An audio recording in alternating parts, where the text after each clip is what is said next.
ಸ್ನೇಹಿತರೆ, ಮೀಡಿಯಾ ಮಾಸ್ಟರ್ಸ್ಗೆ ಸ್ವಾಗತ ಸುಸ್ವಾಗತ. ಗೆಳೆಯರೆ, ಮೇ 9 ಹತ್ತಿರ ಬಂತು ಅಂದರೆ ರಷ್ಯಾ ಸೇನೆಯಲ್ಲಿ ಒಂಥರ ವಿಜಯೋತ್ಸಾಹ ಮೂಡೋದಕ್ಕೆ ಶುರುವಾಗುತ್ತೆ. ಮೇ 9 ಸುತ್ತಮುತ್ತ ಅವ್ರು ಎಲ್ಲಿರ್ತಾರೋ ಅಲ್ಲಿ ಸಂಭ್ರಮವನ್ನು ಆಚರಿಸ್ಕೊಳ್ಳೋದಕ್ಕೆ ಶುರು ಮಾಡ್ತಾರೆ. ಈ ಬಾರಿ ಕೂಡ ರಷ್ಯಾ ತನ್ನ ಆ ಘನ ವಿಜಯದ ಸಂಭ್ರಮವನ್ನು ಯುಕ್ರೇನ್ ಯುದ್ಧ ಭೂಮಿಯಲ್ಲಿ ಆಚರಿಸ್ಕೊಂಡಿದೆ.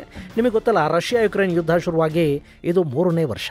ಕಳೆದ 2022 ಫೆಬ್ರವರಿಯಲ್ಲಿ ಶುರುವಾದ ಯುದ್ಧ 28 ತಿಂಗಳಿಂದ ಮುಂದುವರಿತಲೇ ಇದೆ. ಅಲ್ಲಿ ಯುದ್ಧ ನಿಲ್ಲೋದಕ್ಕೆ ಅಮೆರಿಕ ಹಾಗೂ ಪಶ್ಚಿಮದ ಕೂಟ ಬಿಡ್ತಾ ಇಲ್ಲ. ಅವರಿಗೆ ರಷ್ಯಾನ ಮಣಿಸುವ ಛಲ, ಇನ್ನು ರಷ್ಯಾಗೆ ತನ್ನ ಅಸ್ತಿತ್ವವನ್ನು ಉಳಿಸಿಕೊಳ್ಳಲೇಬೇಕಾದ ಅನಿವಾರ್ಯತೆ.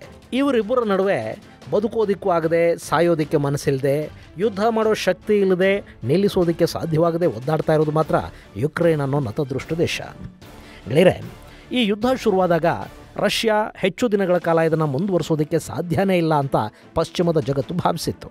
ನಾವು ರಷ್ಯಾದ ಮೇಲೆ ವಿಪರೀತ ಪ್ರಮಾಣದ ಸ್ಯಾಂಕ್ಷನ್ಗಳನ್ನು ಹಾಕಿಬಿಟ್ಟಿದ್ದೀವಿ. ಇನ್ನಷ್ಟು ಸ್ಯಾಂಕ್ಷನ್ಸನ್ನು ಹೇರಿದರೆ, ರಷ್ಯಾದ ಜೊತೆಗಿನ ವ್ಯಾಪಾರ ವಹಿವಾಟುಗಳನ್ನು ನಿಲ್ಲಿಸಿಬಿಟ್ರೆ, ರಷ್ಯಾನ ಐಸೋಲೇಟ್ ಮಾಡಿದರೆ ರಷ್ಯಾ ಎಷ್ಟು ದಿನ ಅಂತ ಯುದ್ಧ ಮಾಡೋದಕ್ಕೆ ಸಾಧ್ಯ ಆಗುತ್ತೆ? ಸುಸ್ತಾಗಿ ಸುಮ್ಮನಾಗಿ ಹೋಗುತ್ತೆ.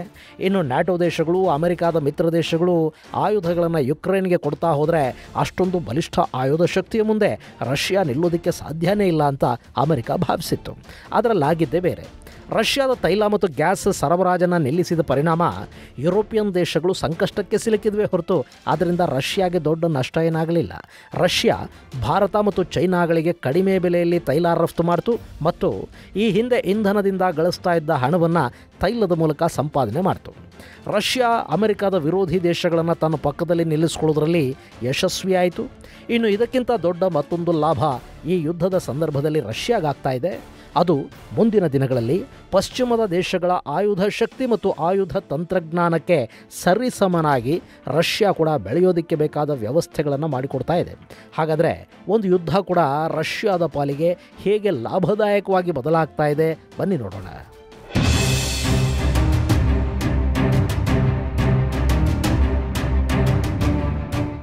ಗೆಳೆಯರೆ, ಮೇ 8, 1945 ಅವತ್ತು ಎರಡನೇ ಮಹಾಯುದ್ಧದಲ್ಲಿ ಬಹುದೊಡ್ಡ ವಿಜಯ ಅಲೈಸ್ ಪಡೆಗಳಿಗೆ ಸಿಕ್ಕಿತ್ತು.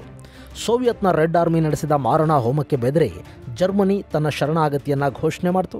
ಅದು ಅಲೈಸ್ ಪಡೆಗಳಿಗೆ ಹಾಗೂ ಪ್ರಮುಖವಾಗಿ ಸೋವಿಯತ್ಗೆ ಸಿಕ್ಕ ಬಹುದೊಡ್ಡ ಗೆಲುವು ಅನ್ನಿಸ್ಕೊಳ್ತು. ಹೀಗಾಗಿನೇ ಸೋವಿಯತ್ ಯೂನಿಯನ್ ಪ್ರತಿ ವರ್ಷ ಮೇ 9 ವಿಕ್ಟರಿ ಡೇ ಆಗಿ ಆಚರಿಸ್ತಾ ಇತ್ತು. ಈಗ ಸೋವಿಯತ್ ಯೂನಿಯನ್ ಇಲ್ಲ, ಆ ಆಚರಣೆಯನ್ನು ರಷ್ಯಾ ಮಾಡ್ತಾ ಇದೆ. ಈ ವರ್ಷದ ವಿಕ್ಟರಿ ಡೇ ಸಂಭ್ರಮದಲ್ಲಿ ಒಂದಷ್ಟು ಹೆಣಗಳು ಕೂಡ ಬಿದ್ದಿವೆ, ಒಂದಷ್ಟು ನಗರಗಳು ನಾಮಾವಶೇಷ ಆಗಿವೆ. ವಿಕ್ಟರಿ ಡೇಯ ನೆನಪಿಗೆ ರಷ್ಯಾದ ಸೇನೆ ಯುಕ್ರೇನ್ನ ಎನರ್ಜಿ ಇನ್ಫ್ರಾಸ್ಟ್ರಕ್ಚರ್ ಮೇಲೆ ಬಹುದೊಡ್ಡ ದಾಳಿಯನ್ನು ಮಾಡಿದೆ. ಅದಕ್ಕಾಗಿ ಲಿವ್, ಕಿವ್, ಕಾರ್ಕಿವ್, ಝೆಪೊರೊಝಿಯಾ ಸೇರಿದ ಹಾಗೆ ನಾನಾ ನಗರಗಳ ಮೇಲೆ ಕ್ಷಿಪಣಿಗಳ ಮಳೆಯನ್ನೇ ಸುರಿಸಲಾಗಿದೆ. ಒಟ್ಟು 50 ಮಿಸೈಲುಗಳು ಹಾಗೂ 20 ಇರಾನಿಯನ್ ಶಾಹಿದ್ ಕಾಮಿಕಾಜಿ ಡ್ರೋನ್ಗಳನ್ನು ರಷ್ಯಾದ ಪಡೆಗಳು ಯುಕ್ರೇನ್ ಮೇಲೆ ಬಳಸಿವೆ. ಯುಕ್ರೇನ್ನಲ್ಲಿ ಇದು ಸಾಕಷ್ಟು ನಷ್ಟಕ್ಕೆ ಕೂಡ ಕಾರಣ ಆಗಿದೆ. ಈ ದಾಳಿಲಿ ದಾರಿ ತಪ್ಪಿ ಬಂದ ಕ್ಷಿಪಣಿಯೊಂದು ಕಾರ್ಕಿವ್ ನಗರದ ವಾಯುವ್ಯದಲ್ಲಿರುವ ಶಾಲಾ ಕ್ರೀಡಾಂಗಣದ ಮೇಲೆ ಬಿದ್ದು ಅಲ್ಲಿ ಆಟ ಆಡ್ತಾ ಇದ್ದ 4 ಮಕ್ಕಳು ಗಾಯಗೊಂಡಿದ್ದಾರೆ. ಹಾಗೆಯೇ ಆ ದಾಳಿಯಲ್ಲಿ ಸಮೀಪ ಇದ್ದ ಒಂದಷ್ಟು ಮನೆಗಳಿಗೆ ಹಾನಿ ಕೂಡ ಆಗಿದೆ. ಗೆಳೆಯರೆ, ಈ ಕಾರ್ಕಿವ್ ಇದೆಯಲ್ಲ, ಇದು ಯುಕ್ರೇನ್ನ 2ನೇ ದೊಡ್ಡ ನಗರ ಅನ್ನೋ ಖ್ಯಾತಿಗೆ ಪಾತ್ರವಾದ ನಗರ. ರಷ್ಯಾ ಯುಕ್ರೇನ್ ಯುದ್ಧ ಶುರುವಾದಾಗಿಂದ ಕೂಡ ಕಾರ್ಕಿವ್ ಸಾಕಷ್ಟು ದಾಳಿಗಳಿಗೆ ತುತ್ತಾಗ್ತಲೇ ಇದೆ. ನಾವು ಬರೀ ಯುಕ್ರೇನಿನ ಸೇನಾ ನೆಲೆಗಳನ್ನು ಮಾತ್ರ ಗುರಿ ಮಾಡಿಕೊಂಡು ದಾಳಿ ಮಾಡ್ತಾ ಇದ್ದೀವಿ ಅಂತ ರಷ್ಯಾ ಹೇಳ್ತಾದರೂ ಅಲ್ಲಿ ಸಾವಿಗೀಡಾಗ್ತಾ ಇರೋದು ಮಾತ್ರ ನಾಗರಿಕರೇ.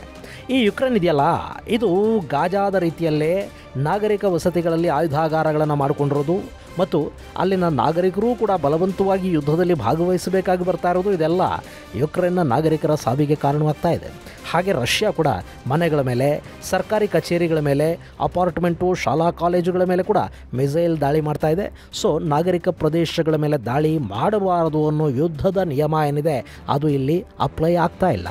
ಇನ್ನು ರಷ್ಯಾ ಮೊನ್ನೆ ಯುಕ್ರೇನ್ ಮೇಲೆ ಭಯಾನಕ ದಾಳಿ ನಡೆಸೋದಕ್ಕೆ ಕಾರಣ ಮೇ 9 ವಿಕ್ಟರಿ ಡೇಯ ನೆನಪು ಅಂತ ಕೆಲವರು ಹೇಳ್ತಾ ಇದ್ದರೆ, ಮತ್ತೆ ಕೆಲವರು ಈ ಯುದ್ಧವನ್ನು ಬೇಗ ಮುಗಿಸಿಬಿಡಬೇಕು ಅಂತ ರಷ್ಯಾ ನಿರ್ಧಾರ ಮಾಡಿದೆ. ಹೀಗಾಗಿ ದಾಳಿಯ ತೀವ್ರತೆಯನ್ನು ಹೆಚ್ಚು ಮಾಡಿದೆ ಅಂತ ಹೇಳ್ತಾ ಇದ್ದಾರೆ. ಮುಂದಿನ ದಿನಗಳಲ್ಲಿ ರಷ್ಯಾದ ದಾಳಿ ಮತ್ತಷ್ಟು ಹೆಚ್ಚಾಗುತ್ತೆ ಅನ್ನೋದು ರಕ್ಷಣಾ ತಜ್ಞರ ಅಭಿಮತ. ಇಲ್ಲಿ ಕಾರಣಗಳೇನೇ ಇದ್ದರೂ ಕೂಡ ನಲುಗಿ ಹೋಗ್ತಾ ಇರೋದು ಮಾತ್ರ ಯುಕ್ರೇನಿನ ಜನ. ಇನ್ನು ಈ ಬಾರಿ ರಷ್ಯಾ ಯುಕ್ರೇನ್ನ ವಿದ್ಯುತ್ ಉತ್ಪಾದನಾ ಘಟಕಗಳ ಮೇಲೆ ದಾಳಿಯನ್ನು ತೀವ್ರಗೊಳಿಸ್ತಾ ಇದೆ. ಈಗಾಗಲೇ ಅಲ್ಲಿ 80% ವಿದ್ಯುತ್ ಉತ್ಪಾದನಾ ಘಟಕಗಳು ಕೆಲಸ ನಿಲ್ಲಿಸಿವೆ. ಇನ್ನು 20% ಕೂಡ ನಿಂತು ಹೋದರೆ ಇಡೀ ಯುಕ್ರೇನ್ ಕತ್ತಲೆಗೆ ತಳ್ಳಲ್ಪಡುತ್ತೆ. ಇನ್ನು ಮೇ 8ರಂದು ನಡೆದಿರುವ ದಾಳಿಯಲ್ಲಿ ಯುಕ್ರೇನ್ನ ಪ್ರಮುಖ ವಿದ್ಯುತ್ ಸ್ಥಾವರಗಳು ಇರುವ ನಗರಗಳನ್ನು ಗುರಿಯಾಗಿಸಿಕೊಂಡು ರಷ್ಯಾ ದಾಳಿ ಮಾಡಿದೆ. ಕಿವ್, ವಿನಿಟ್ಸಿಯಾ, ಪೋಲ್ಟವಾ, ಕಿರೋಜಾರ್ಡ್, ಝಪೋರೊಝಿಯಾ, ಇವಾನೋ ಫ್ರಾಂಕಿವ್ಸ್ ಮತ್ತು ಲಿವಿವ್ ನಗರಗಳ ಮೇಲೆ ದಾಳಿ ನಡೆದಿದೆ. ಅದರ ಜೊತೆಗೆ ಸೋವಿಯತ್ ಕಾಲದ ಗ್ಯಾಸ್ ಆಪರೇಟೆಡ್ ಪವರ್ ಜನರೇಷನ್ ಸೆಂಟರ್ಗಳನ್ನು ಕೂಡ ರಷ್ಯಾ ಇಲ್ಲಿ ನಾಶ ಮಾಡಿದೆ ಅನ್ನೋದು ಯುಕ್ರೇನ್ ಕೊಡ್ತಾ ಇರೋ ಮಾಹಿತಿ. ಇಲ್ಲಿ ಗಮನಿಸಬೇಕಾದ ಅಂಶ ಅಂದರೆ, ಕಳೆದ ತಿಂಗಳು ರಷ್ಯಾ ಯುಕ್ರೇನ್ನ ರಾಜಧಾನಿ ಕೀವ್ ನಗರದ ಬಳಿ ಇದ್ದ ಪವರ್ ಪ್ಲಾಂಟ್ಗಳನ್ನು ನಾಶ ಮಾಡಿತು. ಆ ಪವರ್ ಪ್ಲಾಂಟ್ಗಳು ಯುಕ್ರೇನ್ನ 3 ಪ್ರಾಂತಗಳಿಗೆ ವಿದ್ಯುತ್ ಸರಬರಾಜು ಮಾಡ್ತಾ ಇದ್ವು. ಇನ್ನು ಈಗ ಯುಕ್ರೇನ್ನ ಅತಿದೊಡ್ಡ ಥರ್ಮಲ್ ಪವರ್ ಪ್ಲಾಂಟ್ಗಳು ಹೆಚ್ಚಿನ ಹಾನಿಗೊಳಗಾಗಿವೆ. ಈ ಮಾಹಿತಿಯನ್ನು ಯುಕ್ರೇನ್ಗೆ ವಿದ್ಯುತ್ ಪೂರೈಕೆಯನ್ನು ಮಾಡುವ DTEK ಹಂಚಿಕೊಂಡಿದೆ. ಒಟ್ಟಲ್ಲಿ ಪಶ್ಚಿಮದ ಮಾತು ಕಟ್ಟಿಕೊಂಡು ರಷ್ಯಾದ ವಿರುದ್ಧ ಯುದ್ಧಕ್ಕೆ ನಿಂತ ಯುಕ್ರೇನ್ನ ಪರಿಸ್ಥಿತಿ ಇವತ್ತು ನಿಜಕ್ಕೂ ಶೋಚನೀಯ ಅಂದರೆ ಖಂಡಿತ ತಪ್ಪಾಗೋದಿಲ್ಲ. ಇನ್ನು ಈ ಯುದ್ಧದ ಮೂಲಕ ಅಮೆರಿಕ ಸೇರಿದ ಹಾಗೆ ಒಂದಷ್ಟು ಯುರೋಪಿಯನ್ ದೇಶಗಳು ಲಾಭ ಮಾಡ್ಕೋಬಹುದು ಅಂದ್ಕೊಂಡಿದ್ದು, ರಷ್ಯಾನ ಸಂಪೂರ್ಣವಾಗಿ ಮಡಚಿ ಮೂಲೆಗಿಡೋದಕ್ಕೆ ಈ ಯುದ್ಧ ಅನುಕೂಲ ಮಾಡುತ್ತೆ ಅಂತ ಭಾವಿಸಲಾಗಿತ್ತು. ಅದಕ್ಕೆ ತಕ್ಕ ಹಾಗೆ ಅಮೆರಿಕ ತನ್ನ ಆಯುಧ ವ್ಯಾಪಾರವನ್ನು ಹೆಚ್ಚು ಮಾಡಿಕೊಳ್ತು. ತನ್ನ ಏರ್ ಡಿಫೆನ್ಸ್ ಸಿಸ್ಟಮ್ ಹಾಗೂ ಇನ್ನಿತರ ಆಯುಧಗಳ ರಿಯಲ್ ಟೆಸ್ಟ್ ಮಾಡೋದಕ್ಕೆ ಈ ಯುದ್ಧ ಬಳಕೆ ಆಯಿತು. ಹಾಗೆ ರಷ್ಯಾಗೆ ಕೂಡ ಇದರಿಂದ ದೊಡ್ಡ ಮಟ್ಟದ ಲಾಭಗಳಾಗ್ತಾ ಇವೆ.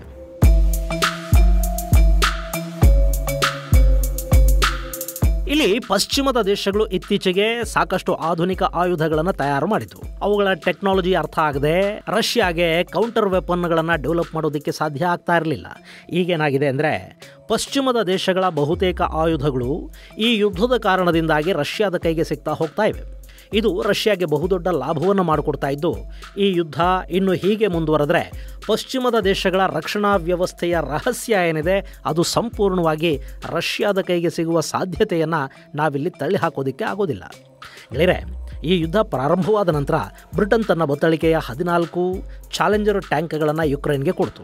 ಇದರ ಜೊತೆಗೆ ಆರ್ಟಿಲರಿ ಗನ್ನುಗಳು, ರಾಕೆಟ್ ಲಾಂಚರ್ಗಳು, ಏರ್ ಡಿಫೆನ್ಸ್ ಸಿಸ್ಟಮ್, ಹೆಲಿಕಾಪ್ಟರ್, ಡ್ರೋನುಗಳು, ರಡಾರ್, ಆ್ಯಂಟಿಶಿಪ್ ಮಿಸೈಲ್ಗಳನ್ನು ಬ್ರಿಟನ್ ಕೊಡ್ತು. ಇನ್ನು ಅಮೆರಿಕಾದಿಂದ ಅಬ್ರಹಾಂ ಮತ್ತು T-72B ಟ್ಯಾಂಕ್ಗಳು ಬಂದವು. ಕಮಾಂಡ್ ವೆಹಿಕಲ್ಗಳು, ಇನ್ಫೆಂಟ್ರಿ ಮೊಬಿಲಿಟಿ ವಾಹನಗಳು, ಕಾಂಬ್ಯಾಟ್ ವೆಹಿಕಲ್ಗಳು, M777 ಹಾವಿಟ್ಜರ್ಗಳು, ಹಿಮಾರ್ಸ್, ಸರ್ಫೇಸ್ ಟು ಏರ್ ಮಿಸೈಲುಗಳು, ಸೆಲ್ಫ್ ಪ್ರೊಪಲ್ಡ್ ಏರ್ಕ್ರಾಫ್ಟ್ ಗನ್ನುಗಳು, ಆ್ಯಂಟಿ ಟ್ಯಾಂಕ್ ಮಿಸೈಲುಗಳು, ಹೀಗೆ ಸಾಕಷ್ಟು ಆಯುಧಗಳನ್ನು ಅಮೆರಿಕ ಕೊಡ್ತು. ಇನ್ನು ಜರ್ಮನಿ ಲೆಪರ್ಡ್ ಟ್ಯಾಂಕ್, ಮಿಸೈಲ್ ಹಾಗೂ ಮ್ಯುನೇಷನನ್ನು ಕೊಡ್ತು. ಇದರ ಜೊತೆಗೆ ಫ್ರಾನ್ಸ್ನ ಹೆಲಿಕಾಪ್ಟರ್ಗಳು, ಫೀಲ್ಡ್ ಗನ್ನುಗಳು, ಕ್ಷಿಪಣಿಗಳು ಹಾಗೂ ಮ್ಯುನೇಷನ್ಸ್ ಯುಕ್ರೇನನ್ನು ತಲುಪಿದವು. ಹಾಗೆ ಜಪಾನ್, ಆಸ್ಟ್ರೇಲಿಯಾ, ಆಲ್ಬೇನಿಯಾ ಸೇರಿದ ಹಾಗೆ ಸಾಕಷ್ಟು ದೇಶಗಳು ತಮ್ಮ ಬತ್ತಳಿಕೆಯ ಮಾರಣಾಂತಿಕ ಆಯುಧಗಳನ್ನು ಯುಕ್ರೇನ್ಗೆ ಕೊಟ್ಟು ಸಹಾಯ ಮಾಡಿದವು. ಈ ಆಯುಧಗಳ ಸಹಾಯದಿಂದ ಹಾಗೂ ಕೆಲ ದೇಶಗಳು ಕೊಟ್ಟ ಹಣದಿಂದ ಯುಕ್ರೇನ್ ಇಲ್ಲಿವರೆಗೆ ಯುದ್ಧ ಮಾಡೋದಕ್ಕೆ ಸಾಧ್ಯ ಆಯಿತು.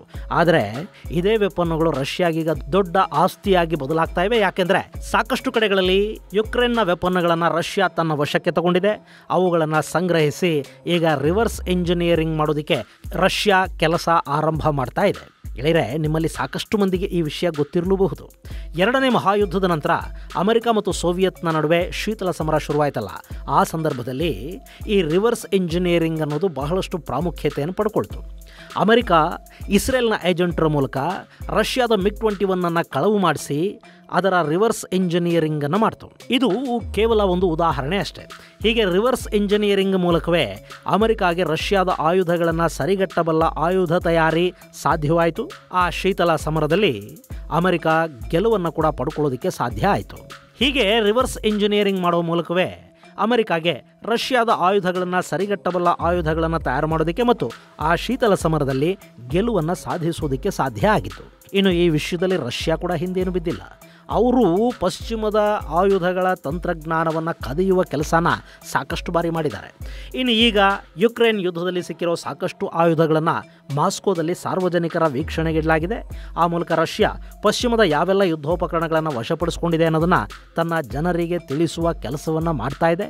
ಇದರ ಜೊತೆಗೆ ಪಶ್ಚಿಮದ ಟ್ಯಾಂಕ್ಗಳಿಂದ ಹಿಡಿದು ಆ್ಯಂಟಿ ಶಿಪ್ ಮಿಸೈಲ್ಗಳವರೆಗೆ ಎಲ್ಲವನ್ನ ಕೂಡ ರಿವರ್ಸ್ ಇಂಜಿನಿಯರಿಂಗ್ಗೆ ಒಳಪಡಿಸೋ ಬಗ್ಗೆ ಕೂಡ ರಷ್ಯಾ ಯೋಚಿಸ್ತಾ ಇದೆ.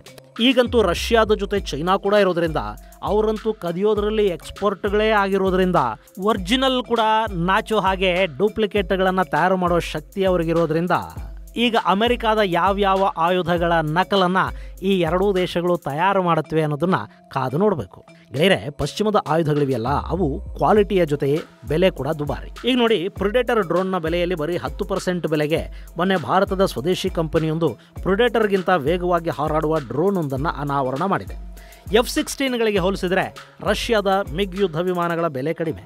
ಹಾಗೆ ಅವು ಡಾಗ್ ಫೈಟಲ್ಲಿ F-16 ಕೂಡ ಮೀರಿಸುತ್ತವೆ. ಇತ್ತೀಚೆಗೆ ನಮ್ಮ ಅಭಿನಂದನ್ ಪಾಕಿಸ್ತಾನದ F-16 ಒಂದನ್ನು ಹೊಡೆದು ಆಮೇಲೆ ತಾವು ಕೂಡ ಆಕ್ರಮಿತ ಕಾಶ್ಮೀರದಲ್ಲಿ ಎಜೆಕ್ಟ್ ಆದರು. ಅಲ್ಲಿಗೆ ಕಡಿಮೆ ಬೆಲೆಯ ಮಿಗ್ಗುಗಳು ದುಬಾರಿ ಬೆಲೆಯ ಅಮೆರಿಕಾದ ಯುದ್ಧ ವಿಮಾನಗಳನ್ನು ಹೊಡೆದು ಕೆಡವುತ್ತವೆ ಅಂತ ಆಯ್ತಲ್ಲ. ಇದೇ ರಷ್ಯಾದ ಆಯುಧಗಳಿಗೆ ಈಗ ಅಮೆರಿಕಾದ ಇನ್ನಷ್ಟು ತಂತ್ರಜ್ಞಾನದ ಸ್ಪರ್ಶ ಕೂಡ ಸಿಕ್ಕಿಬಿಡ್ತು ಅಂತ ಇಟ್ಕೊಳ್ಳಿ. ಆಗ ಅಲ್ಲಿ ಇನ್ನೂ ಬಲಿಷ್ಠ ಆಯುಧಗಳನ್ನು ರಷ್ಯಾ ಅಮೆರಿಕಾಗಿಂತ ಕಡಿಮೆ ಬೆಲೆಯಲ್ಲಿ ಜಗತ್ತಿಗೆ ಕೊಡೋದಕ್ಕೆ ಶುರು ಮಾಡುತ್ತೆ. ಇದು ರಷ್ಯಾದ ಆಯುಧ ಮಾರಾಟವನ್ನು ಹೆಚ್ಚು ಮಾಡೋದಷ್ಟೇ ಅಲ್ಲ, ಅಮೆರಿಕಾದ ಆಯುಧಗಳ ಜೊತೆ ರಷ್ಯಾ ಕಾಂಪೀಟ್ ಮಾಡೋದಕ್ಕೆ ಮುಂದಿನ ದಿನಗಳಲ್ಲಿ ವೇದಿಕೆಯನ್ನು ಕೂಡ ಒದಗಿಸಿಕೊಡುತ್ತೆ. ಇದು ಈ ಯುದ್ಧದಿಂದ ರಷ್ಯಾಗೆ ಆಗ್ತಾ ಇರೋ ಮತ್ತೊಂದು ದೊಡ್ಡ ಲಾಭ. ಇನ್ನೀಗಾಗಲೇ ಪುತಿನ್ 5ನೇ ಬಾರಿ ರಷ್ಯಾದ ಅಧ್ಯಕ್ಷರಾಗಿ ಪ್ರಮಾಣ ವಚನ ಸ್ವೀಕರಿಸಿದ್ದಾರೆ. ಇನ್ನು ಮುಂದೆ ಇಲ್ಲಿ ಏನೆಲ್ಲ ಆಗುತ್ತೆ ಅನ್ನೋದನ್ನ ಕಾದು ನೋಡಬೇಕಿದೆ. ಅಮೆರಿಕಾದ ಚುನಾವಣೆಗಳು ಕೂಡ ಇದೇ ವರ್ಷ ನಡೆಯುತ್ತವೆ. ಅಲ್ಲೇನಾದರೂ ಬಿಡೆನ್ ಸರ್ಕಾರ ಸೋತು ಮತ್ತೆ ಟ್ರಂಪ್ ಆರಿಸಿ ಬಂದರೆ ಯುಕ್ರೇನ್ಗೆ ಕೊಡೋ ಸಹಾಯವನ್ನು ರಿಪಬ್ಲಿಕನ್ನರು ನಿಲ್ಲಿಸಿದರೆ ಈ ಯುದ್ಧ ಕೂಡ ನಿಂತು ಹೋಗುತ್ತೆ. ಅಷ್ಟರಲ್ಲಿ ಯುಕ್ರೇನ್ನ ಎಷ್ಟು ಭೂಭಾಗವನ್ನು ರಷ್ಯಾ ಆಕ್ರಮಿಸಿಕೊಂಡಿರುತ್ತೆ ಮತ್ತು ರಷ್ಯಾಗೆ ಎಷ್ಟು ಆಧುನಿಕ ಆಯುಧಗಳು ಸಿಕ್ಕಿರುತ್ತವೆ ಅನ್ನೋದನ್ನು ನಾವಿಲ್ಲಿ ಕಾದು ನೋಡಬೇಕು. ಇದು ಗೆಳೆಯರೆ, ರಷ್ಯಾ ಯುಕ್ರೇನ್ ಯುದ್ಧದ ಅಪ್ಡೇಟ್ಸ್. ಮುಂದಿನ ಸಂಚಿಕೆಯಲ್ಲಿ ಮತ್ತಷ್ಟು ವಿಶೇಷಗಳ ಜೊತೆ ಮತ್ತೆ ಭೇಟಿಯಾಗೋಣ. ಅಲ್ಲಿವರೆಗೆ ಜೈ ಹಿಂದ್, ಜೈ ಕರ್ನಾಟಕ.